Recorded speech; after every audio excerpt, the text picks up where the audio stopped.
how to become a world champion public speaker, Louis Wong. Come on. Good morning, fellow Toastmasters and guests.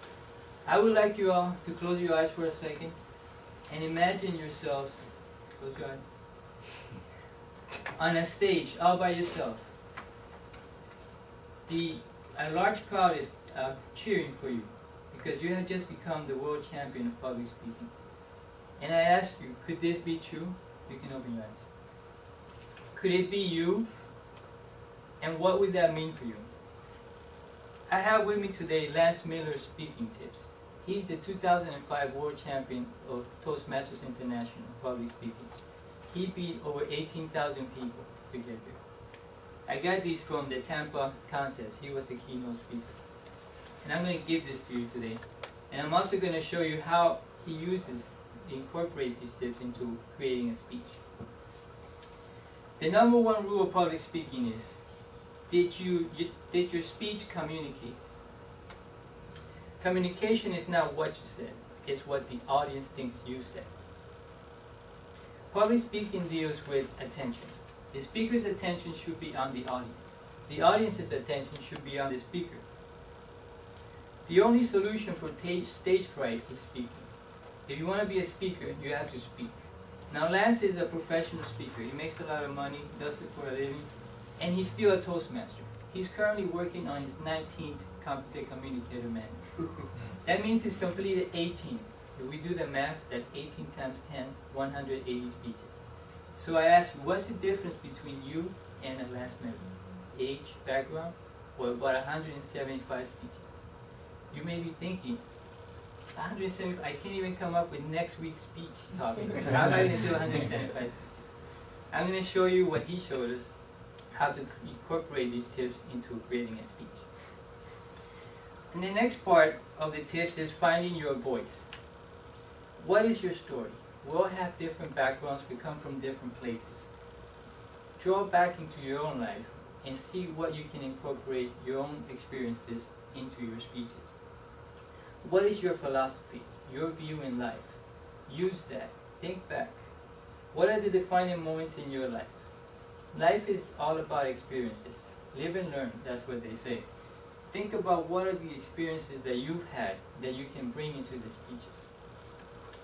Now I'm going to show you how these tips were used, how he used them. Could you make a speech about a cup?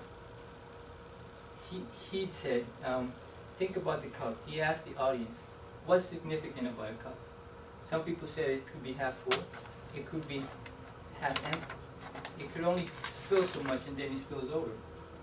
Made out of paper, made in a factory. He said, okay, let's go with the fact that you can only fill it so much and then it spills over. So how can we relate this to our lives? He said, well, the cup is like when we're born, it's empty. And as we grow up, high school, college, it gets filled up with ideas, dreams, our own habits. But whose ideas and dreams? Is it ours? Or is it our parents, our teachers, friends and family? And what do we do with these? We walk with these and we protect them and we live up to them. Why? Because we're afraid to disappoint people.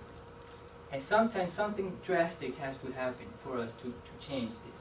For him it was his mother got sick. He had to drop everything, empty his cup, move to California and tend to his mother. Then what happened? His cup got filled again. With what? His mother. Tend to her. Be by her side. Got her friends, her family. So then he found himself again struggling to keep the cup from spilling. And then it finally happened. She passed away. So what happened? His cup was empty. And he found himself in a strange place all by himself with an empty cup. So what did he do?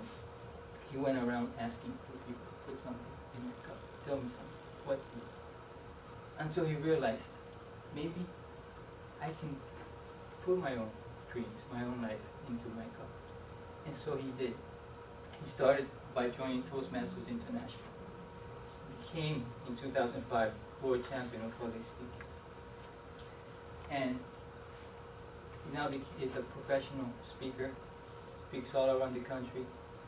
and makes a ton of money, lives his own life. So I ask you, fellow Toastmasters, what's in your cup?